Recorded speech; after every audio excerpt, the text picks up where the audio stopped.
जोधपुर के YouTube channel में आपका स्वागत है। इंग्लिश के क्वेश्चंस की इस कड़ी में आज के important questions part 4।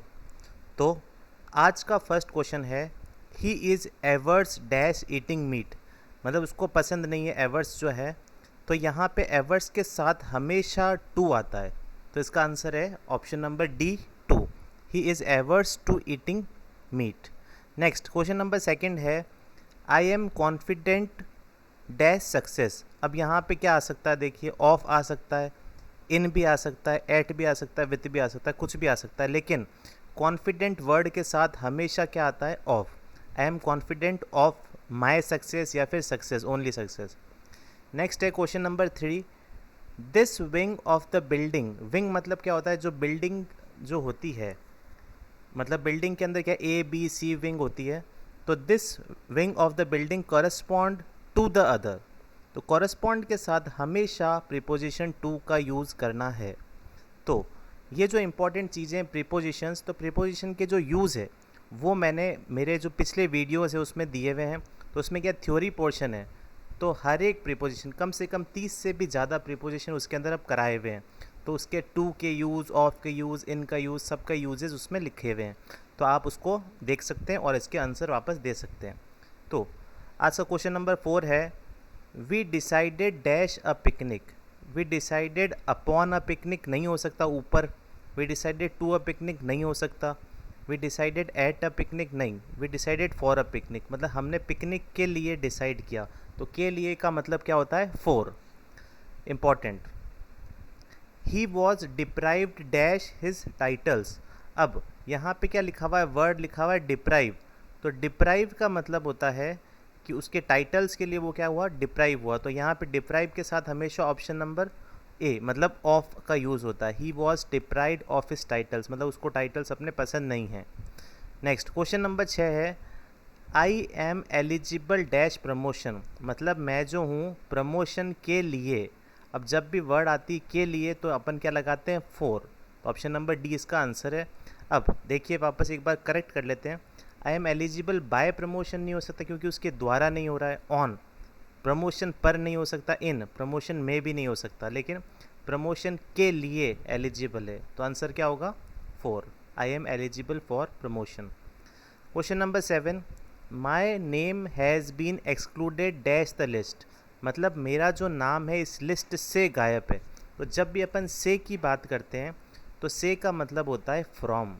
For example मैं जोधपुर से जयपुर आ रहा हूँ, तो फ्रॉम जोधपुर टू जयपुर, तो यहाँ पे फ्रॉम आएगा। फॉर आ नहीं सकता क्योंकि के लिए नहीं होगा, द्वारा नहीं आ सकता, इन में नहीं आ सकता। तो इसका आंसर है my name has been excluded from the list. तो क्वेश्चन नंबर 7 का ऑप्शन नंबर ए करेक्ट है। नेक्स्ट देखिए, वो थे प्रीपोजिशन और ये है फिल इन द ब्लैंक्स। तो फिल इन द ब्लैंक्स में क्या होता है कि जब भी कोई अफर्मेटिव सेंटेंस होता है तो उसका जो क्वेश्चन टैग है वो नेगेटिव होता है।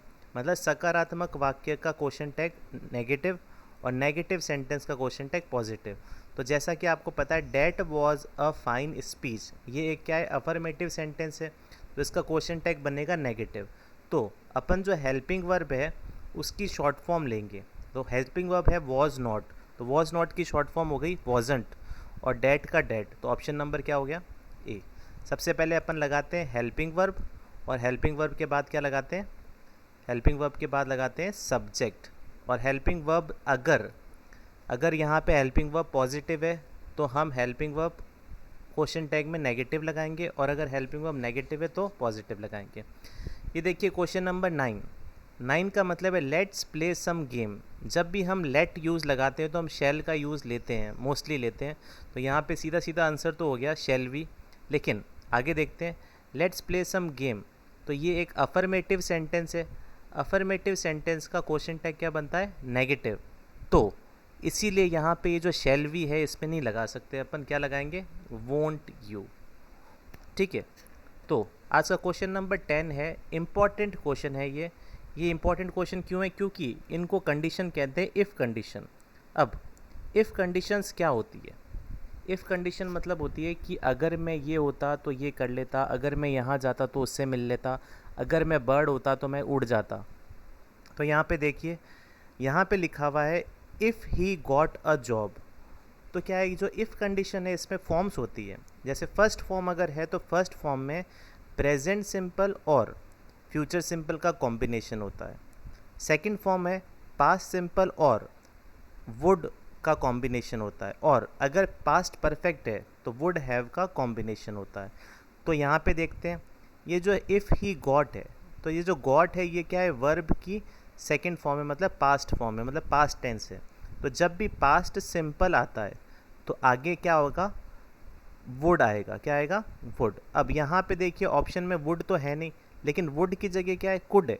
तो कुड भी हम लगा सकते हैं। तो इसका आंसर क्या है, option number B. Could have इसलिए नहीं हो सकता क्योंकि यहाँ पे पास्ट सिंपल है, पास्ट परफेक्ट नहीं है। तो इसका आंसर है if he got a job he could support his family, मतलब अगर उसे जॉब मिलती तो वो अपने फैमिली की सपोर्ट करता, लेकिन ऐसा कुछ नहीं हुआ, तो इसलिए ये इफ़ कंडीशन है। नेक्स्ट है if he dash a bird he would fly, अगर वह बर्ड होता तो वो फ्लाई करता।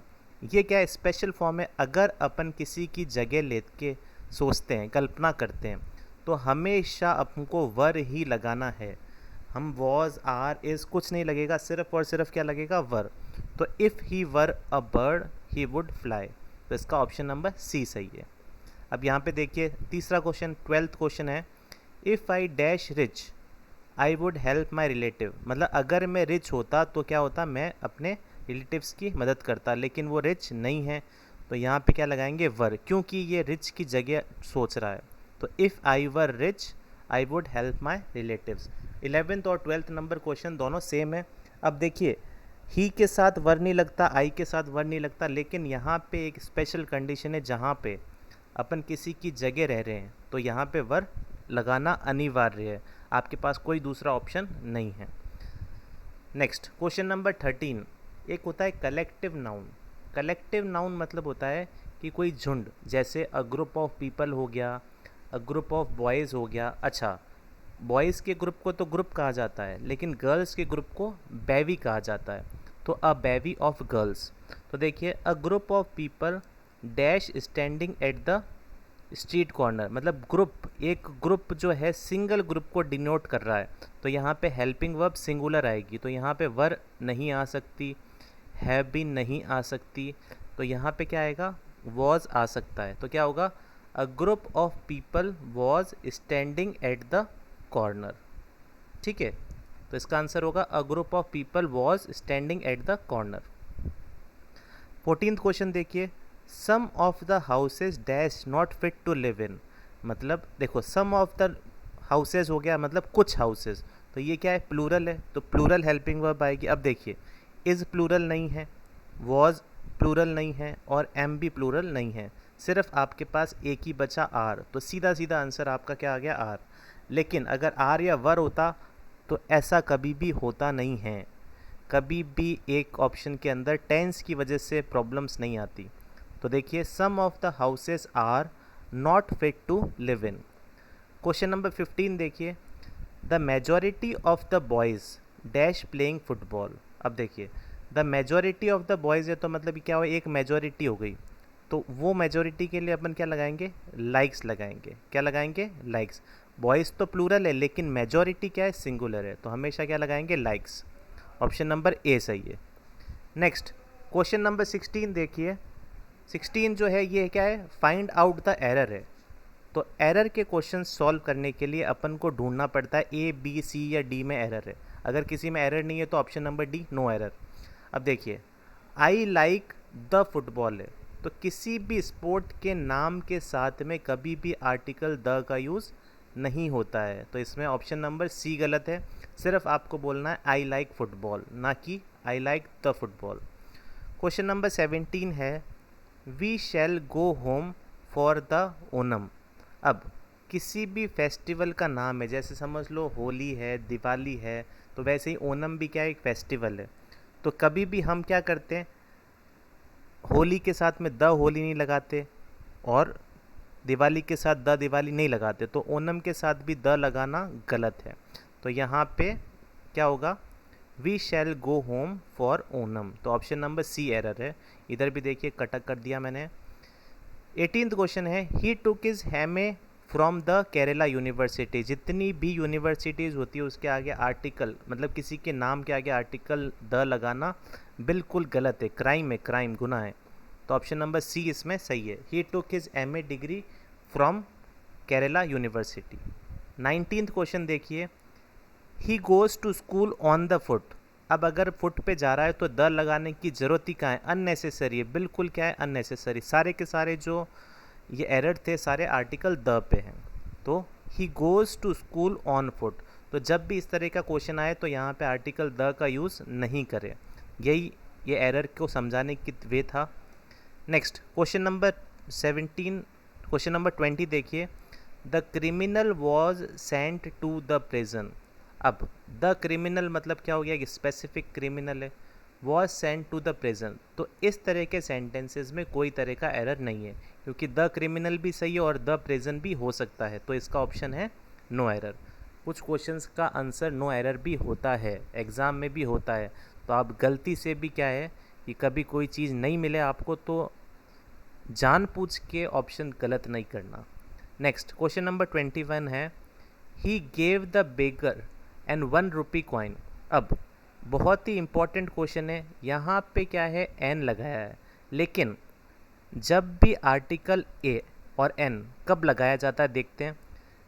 जब भी स्वर की ध्वनि, स्वर क्या होते हैं, अ आ ई, तो इनकी ध्वनि के आगे हमेशा क्या लगाते हैं अपन, एन। लेकिन बाकी व्यंजन के साथ में क्या लगाते हैं, ए। और इंग्लिश वाले वॉवल्स का और आर्टिकल एन का कोई आपस में लेना देना नहीं है। तो यहाँ पे है 1 रुपी कॉइन, तो ये व से स्टार्ट हो रहा है, किससे, व से। अब व देखिए कैसा बन रहा है, बेकार सा, लेकिन इसको व ही मानिए आप। तो व से स्टार्ट हो रहा है, व एक व्यंजन है, तो व के साथ में हमेशा आर्टिकल क्या लगेगा, ए, ना कि एन। तो he gave the baker a 1 rupee note, तो ऑप्शन नंबर सी इसका आंसर है। नेक्स्ट क्वेश्चन है, he saw a MLA at the meeting. तो देखिए एमएलए है, एम को सिर्फ अपन एम नहीं पढ़ते, म नहीं पढ़ते, अपन पढ़ते हैं ए और म, एम। तो ये जो ए का साउंड आ रहा है तो ये क्या है, एक स्वर है। तो स्वर के साथ में हमेशा अपन आर्टिकल एन का प्रयोग करते हैं, जस्ट अभी मैंने आपको बताया है। और आर्टिकल्स का जो वीडियो है वो भी आप चेक कर सकते हैं। आर्टिकल्स के 2 वीडियो हैं, एक के अंदर थ्योरी है और एक के अंदर रूल बेस है। तो अगर आप दोनों समझ लेंगे तो आप कभी भी लाइफ में आर्टिकल्स नहीं भूलेंगे। नेक्स्ट इसका आंसर तो ऑप्शन नंबर बी है, एन एमएलए। नेक्स्ट है, a red and white sari wore packed. अब ये देखिए एक ही आर्टिकल लिखा हुआ है और अ रेड एंड वाइट साड़ी, तो जो रेड और वाइट साड़ी है वो एक ही है। तो जब एक ही बात होती है तो वर नहीं लगाते, हम लगाते हैं वॉज। तो इसमें ऑप्शन नंबर क्या है, बी। तो आंसर क्या होगा इसका, वॉज, WAS। ठीक है, तो ये रेड और वाइट साड़ी क्या है, एक ही है। नेक्स्ट क्वेश्चन नंबर 24 इंपॉर्टेंट देखिए, ये क्या है, एक्टिव और पैसिव का है। तो एक्टिव पैसिव मतलब क्या होता है, एक्टिव का मतलब सीधे सीधे बात करना और पैसिव का मतलब घुमा फिरा के बात करना। उसी तरह से एक्टिव वॉइस के अंदर सब्जेक्ट पहले आता है और ऑब्जेक्ट बाद में आता है, लेकिन जब अपन उसको पैसिव करते हैं तो सब्जेक्ट तो ऑब्जेक्ट बन जाता है और ऑब्जेक्ट सब्जेक्ट बन जाता है। देखिए they will finish the work, यहाँ पे देखिए दे जो है ये तो अपना क्या है, सब्जेक्ट। ठीक है, तो ये अगर जाएगा बाद में तो देम बन जाएगा, अपन को पता है। और यहाँ पे द वर्क जो है ये है अपना ऑब्जेक्ट। अब देखिए अगर क्या है कि अपन को नहीं भी आता एक्टिव पैसिव, थोड़ा बहुत भी आता है, तो भी अपन ऑप्शन से सही कर सकते हैं। अब अपन को सिर्फ इतना पता है कि ऑब्जेक्ट सब्जेक्ट बन जाता है। तो देखिए फर्स्ट ऑप्शन तो बिल्कुल ही गलत हो गया, सेकंड ऑप्शन सही है, थर्ड ऑप्शन सही है। अब इसमें से कौन सा सही है, तो जब भी अपन देखते हैं तो द वर्क फ्यूचर है, तो द वर्क विल बी, तो विल के साथ में हमेशा फर्स्ट फॉर्म आती है, तो फिनिश आया फर्स्ट फॉर्म है। लेकिन अपन को पता है पैसिव वॉइस में वर्ब की थर्ड फॉर्म आती है, तो ये वर्ब की थर्ड फॉर्म है फिनिश्ड। लेकिन विल के साथ में कभी भी फर्स्ट फॉर्म, विल के साथ में कभी भी थर्ड फॉर्म नहीं आती। तो फर्स्ट फॉर्म लगाने के लिए अपन यूज़ करेंगे विल बी का। तो इसका आंसर है option number C, the work will be finished by them. एक और एग्जाम्पल करते हैं, जैसे he will do the work, तो इसका मतलब क्या हो जाएगा, the work will be done by him. तो ही का क्या हो गया, हिम। तो इसका आंसर है ऑप्शन नंबर सी। नेक्स्ट है 25, you ought to do it. अब ऑट टू का मतलब क्या होता है कि एक तरह से एडवाइस है, लेकिन ऑट टू का जो यूज़ है वो बंद कर दिया गया है, बट अपने गवर्नमेंट एग्ज़ाम्स में आता है, तो इसको पैसिव में बदलना है। तो यहाँ पे यू तो क्या है सब्जेक्ट और इट क्या है ऑब्जेक्ट, तो यहाँ पे इट पहले आएगा, तो यहाँ पे यू तो नहीं आ सकता, नन ऑफ दीज भी नहीं आएगा। तो it ought to be done by you, ought to के बाद में हमेशा हमको फर्स्ट फॉर्म लगानी है, तो डू तो आ रहा है लेकिन यहाँ पे थर्ड फॉर्म भी ज़रूरी है, तो ऑप्शन नंबर बी नहीं हो सकता, ऑप्शन नंबर ए आएगा, it ought to be done by you. Next 26, open the door. अब इसमें देखिए वर्ब पहले बाद में है, तो जब भी इस तरह के क्वेश्चन आए, इन तरह के क्वेश्चंस को कहते हैं लेट वाले क्वेश्चंस। जब भी आप पढ़ेंगे तो यहाँ पे आएंगे questions with starting with let, तो जब भी ओपन द डोर होता है तो इसका आंसर हमेशा होगा late the door be opened. तो यहाँ पे एक तो थर्ड फॉर्म आएगी ओपन का, तो हो जाएगा ओपनड, उसके पहले आएगा बी और उसके पहले आएगा सब्जेक्ट द डोर और आगे आएगा लेट, तो let the door be opened. इसका आंसर है option number B. Next 27th question, ये भी कौन सा टेंस है, ये भी टेंस है। आई saw him crossing the road, मतलब मैंने उसे देखा क्रॉस करते हुए, तो ये कौन सा टेंस है, पास्ट, बिल्कुल ये टेंस है past simple. The road was crossed by him तो नहीं हो सकता, it was being crossed by the road नहीं हो सकता, he was scene crossing the road, तो यहाँ पे हिम का तो हो जाएगा ही और वॉज, सीन का क्या हो जाएगा, ही was scene crossing the road, और यहाँ पे बाय मी लगाना अनिवार्य नहीं है, तो ऑप्शन नंबर सी इसका सही है। अगला फिर देखिए, I saw him cross the road, तो जब यहाँ पे आएगा I saw him cross the road, तो इसका भी क्या बनेगा, देखिए he was seen to cross the road हो सकता है, the road was crossed by him नहीं हो सकता, he was cross the road by him नहीं हो सकता, और ये भी नहीं हो सकता, तो इसका ऑप्शन नंबर क्या है, ए एरर। तो जब भी इस तरह से क्वेश्चन आएंगे तो आप आराम से पता कर सकते हैं। Next 29th question, he is a dermatologist, it means.